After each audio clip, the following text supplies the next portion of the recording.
Good morning student. आज मैं आपको ज्योग्राफी का पाठ 2 कृषि एवं सिंचाई 8th क्लास के लिए जो है पढ़ाने जा रही हूँ। आइए देखते हैं। हमारा देश एक कृषि प्रधान देश है।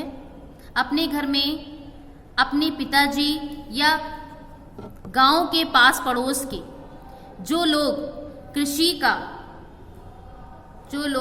का काम करते हैं उनसे पूछिए कि उन्हें अपने काम में किन किन कठिनाइयों का सामना करना पड़ता है।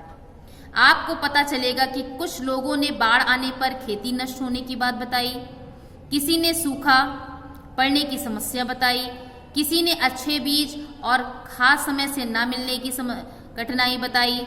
पास के गांव वालों ने छोटे छोटे बिखरे हुए खेतों में काम करने में आने वाली कठिनाई बताई।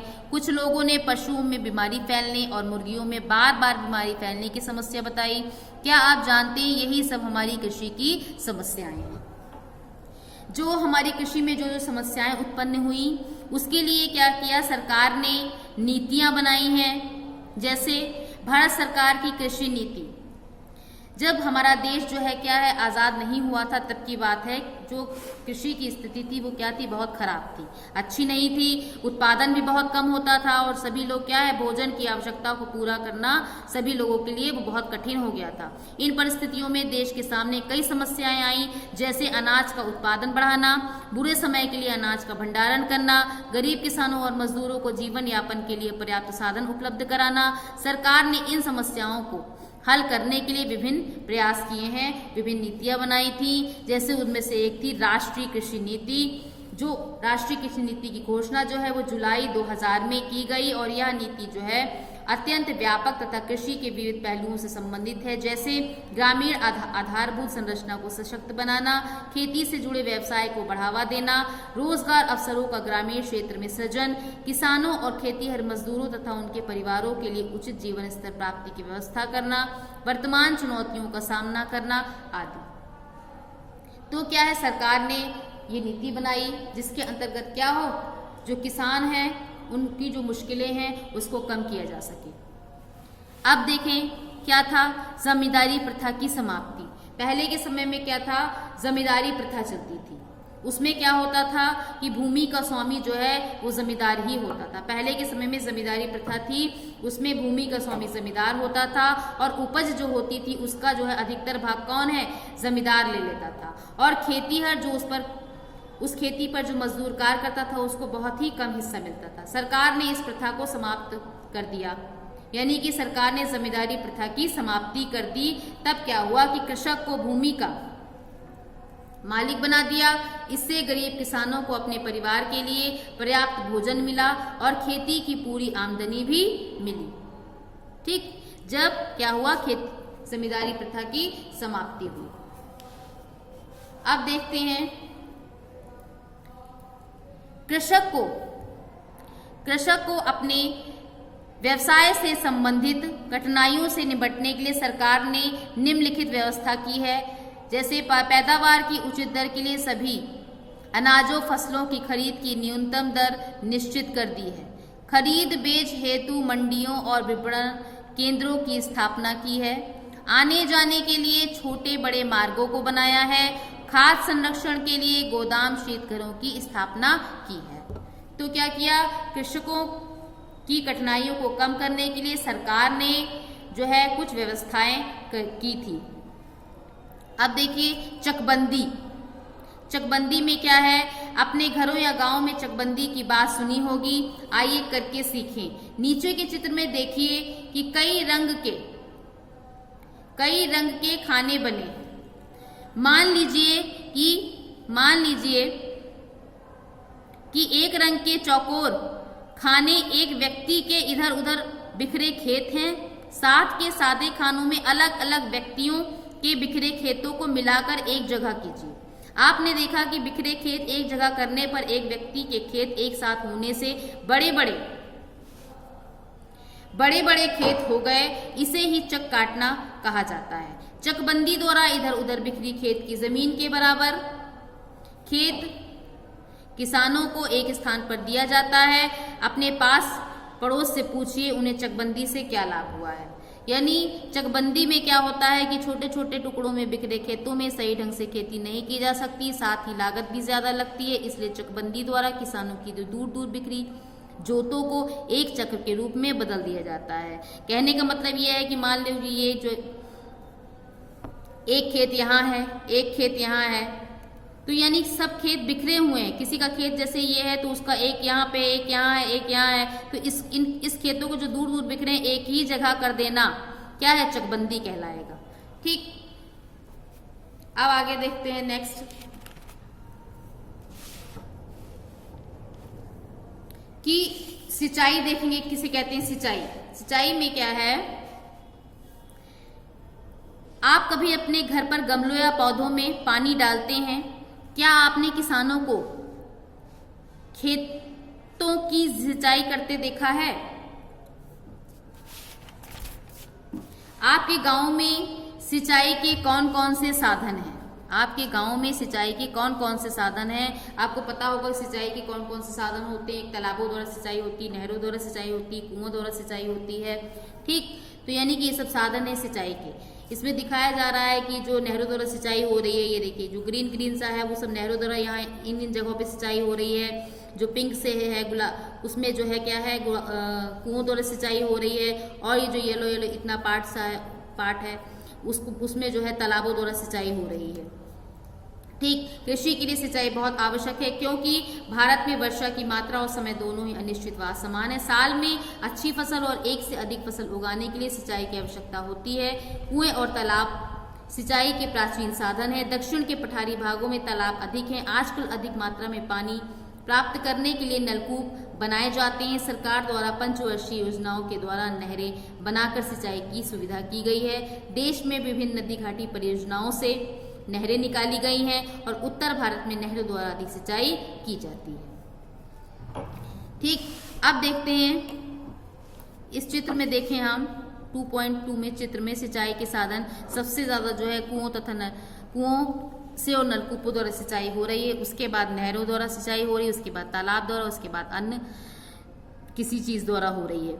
यानी कि कुओं और नलकूप द्वारा 58.7% इतनी सिंचाई होती है सबसे ज्यादा। उसके बाद 31.5% नहर द्वारा सिंचाई होती है, 4.7% तालाब द्वारा और अन्य जो है वो 5.1% सिंचाई की जाती है। अब हम कुछ बातें ये भी जानेंगे कि पानी की कमी से भूजल का स्तर नीचे चला जाता है। पानी का तेज बहाव रोकने के लिए वृक्ष लगाना भी आवश्यक होता है। भूजल स्तर को ऊंचा उठाने के लिए वर्षा का पानी गड्ढों या तालाबों में एकत्र करना चाहिए, इसे भूजल का पुनर्भरण होता है। गांव में वर्षा का पानी को रोकने का कार्यक्रम स्वयं जल धारा के अंतर्गत सरकार एवं ग्राम पंचायतों के सहयोग से किया जा रहा है। इसे वर्षा जल संचयन कहा जाता है। यानी पानी जो है, अगर पानी की कमी हो जाती है तो क्या होता है कि जो भूजल स्तर है, ठीक, वो पानी जो है वो जमीन में पानी वो और नीचे चला जाता है। तो हमें क्या करना चाहिए, पानी को एकत्र कहीं कर लेना चाहिए जिससे हमें क्या हो, सिंचाई करने में आसानी हो। किसी गड्ढों में पानी को एकत्र कर लेना चाहिए जिससे कृषि कार्य में कोई भी तकलीफ ना हो। जैसे इसमें है कि वर्षा जल संग्रहण, गड्ढे में जो है पानी वर्षा का जल एकत्रित कर लिया गया है। अब आगे देखेंगे हम, वनों की कटाई के कारण ही भारत का सबसे अधिक वर्षा वाला क्षेत्र चेरापूंजी अब कम वर्षा वाला क्षेत्र हो गया है। क्यों? क्योंकि वनों की कटाई हो गई है। तो जो वन जो है क्या करते हैं, वो पेड़ पौधे क्या करते हैं, बारिश को अपनी तरफ आकर्षित करते हैं। जब पेड़ पौधे कट जाते हैं तो उससे क्या होता है कि पानी भी, वर्षा भी उस जगह पे कम होती है। जहाँ पे पेड़ पौधे ज्यादा होते हैं बारिश उस जगह पे ज्यादा होती है। चेरापूंजी में सबसे अधिक बारिश पहले होती थी, लेकिन अब मासिन राव है जिसमें सबसे ज्यादा बारिश होती है। वहां का भूजल स्तर भी नीचे गिरता जा रहा है। आज कल सिंचाई की नवीन पद्धति ड्रिप सिंचाई और स्प्रिंकल सिंचाई भी प्रचलित हो रही है। सामान्यतः बागानी फसलों जैसे फल फूल साग भाजी आदि की सिंचाई टपक पद्धति द्वारा की जा रही है। जबकि खाद्यान्न जैसे गेहूं, मटर इत्यादि फसलों की सिंचाई स्प्रिंकलर पद्धति द्वारा की जाती है। यह दोनों पद्धतियां भारत में मध्य पश्चिम के सूखा प्रभावित क्षेत्रों में अधिक प्रयोग की जाती हैं। इन सिंचाई पद्धतियों से सिंचाई में पानी कम खर्च होता है और फसल भी अच्छी होती है। यानी दो पद्धतियां हैं, एक है छिड़काव पद्धति, एक है टपक सिंचाई। ये दोनों जो है सिंचाई की पद्धतियां जो हैं वो आज कल जो है बहुत ज़्यादा इस्तेमाल में आ रही हैं और इन दोनों पद्धतियों द्वारा सिंचाई में पानी कम खर्च होता है और फसल भी क्या होती है, अच्छी होती है। अब देखेंगे हरित क्रांति। हरित क्रांति क्या है? वर्ष 1966-67 में हरित क्रांति के माध्यम से कृषि उत्पादन के क्षेत्र में क्रांतिकारी परिवर्तन आया। इस कार्यक्रम का उद्देश्य अच्छे बीज, खाद, सिंचाई तथा आधुनिक यंत्रों के उपयोग द्वारा कृषि उपज में तीव्र गति से वृद्धि करना है। इसे ही क्या हरित क्रांति कहते हैं। ठीक है, अब हरित क्रांति का दूसरा पहलू देखते हैं। रासायनिक कीटनाशकों और उर्वरकों के प्रयोग से पैदावार तो बढ़ती है, यानी जो केमिकल होते हैं उनको डालने से खेतों में पैदावार तो अच्छी होती है, लेकिन इसका प्रभाव जो है लंबे समय तक रहता है। यानी उसका असर जो है, जो दवाई खेतों में डाली गई है अच्छी पैदावार के लिए, उसका असर काफ़ी लंबे समय तक बना रहता है और भोजन चक्र में जिस प्राणी द्वारा इसका प्रयोग किया जाता है यह रसायन उसको प्रभावित भी कर जाता है। यानी जहाँ इसका प्रयोग अगर ऐसी जगह हो गया तो क्या होगा, नुकसान भी उठाना पड़ता है। जैसे DDT का प्रयोग चारे के माध्यम से गाय तक, फिर उस गाय के दूध के माध्यम से उसे पीने वाले प्राणी तक पहुंच जाता है। यानी जो दवाई DDT है उसका प्रयोग जो अगर हम चारे में डालकर, ताकि क्या है गाय और ज़्यादा दूध दे, उसमें इस्तेमाल करते हैं तो वो क्या करता है, वो दूध प्राणी यानी हम लोग सब यूज़ करते हैं, इस्तेमाल करते हैं, तो वो क्या है, ये रसायन जो है वो हम लोग तक पहुंचता है, व्यक्तियों तक पहुंचता है और क्या है, ये घातक बीमारी को जन्म देता है जो हमारी रोग प्रतिरोधक क्षमता को कम करती है तथा मिट्टी और जल स्रोत को भी प्रदूषित करती है। यानी अगर हम लोग तक पहुंचती है तो बीमारियों को जन्म देती है। अगर मिट्टी में ये ज़्यादातर प्रभावित रहेगी, ज़्यादा दिन तक असर रहेगी, तो वो मिट्टी को, जल को भी प्रदूषित करती है। अब देखते हैं हरित क्रांति की मुख्य बातें। अधिक उपज के लिए सुधरे हुए अच्छे बीजों का प्रयोग होने लगा है। गेहूं की उन्नत किस्मों जैसे सरबती, ये सब क्या है, गेहूं की किस्में हैं सरबती, सोनार, कल्याण, सोना, हीरा तथा धान की किस्मों जैसे IR, ताइचुंग, 65 जया, पद्मा, पंकज, जमुना, साबरमती किस्मों का विकास व उपयोग किया गया है। ठीक, अब ये सब क्या है, रासायनिक खादों के नाम हैं, जैसे ammonium sulphate, urea, super phosphate, potassium sulphate, di ammonium phosphate तथा पोटेशियम नाइट्रेट का विकास व उपयोग किया जाता है। फिर देखते हैं जैविक खाद का उत्पादन बढ़ाना, जैसे कंपोस्ट की खाद, हरी खाद जिनमें सनई ढैंचा को सड़ाया जाता है और नीम की खली की खाद इत्यादि। यानी ये सब खादें हैं जो क्या है, उत्पादन को बढ़ाने में अपना महत्वपूर्ण योगदान प्रदान करती हैं। अब खेती के लिए जैविक खाद क्या होती है, सर्वोत्तम खाद है। रासायनिक कीटनाशक दवाइयों का प्रयोग करना, फसलों की सिंचाई के लिए नलकूप, नहरों तथा तालाब आदि बनाने का कार्य किया गया है। कृषि यंत्र जैसे ट्रैक्टर, थ्रेशर आदि का प्रयोग करना, इन सब के प्रयोग द्वारा उत्पादन बढ़ाने का प्रयास ही हरित क्रांति कहलाता है। ठीक, अब हम जो है अभ्यास के कुछ प्रश्न करेंगे आपके। उसमें सबसे पहले आप अपनी कॉपी में पाठ का नाम डालेंगे, कृषि एवं सिंचाई पाठ 2। उसके बाद लिखेंगे निम्नलिखित प्रश्नों के उत्तर दीजिए और पहला प्रश्न लिखेंगे भारत में सिंचाई क्यों आवश्यक है। पहला प्रश्न लिखेंगे भारत में सिंचाई क्यों आवश्यक है। इसके बाद इसका आंसर आप लिखेंगे।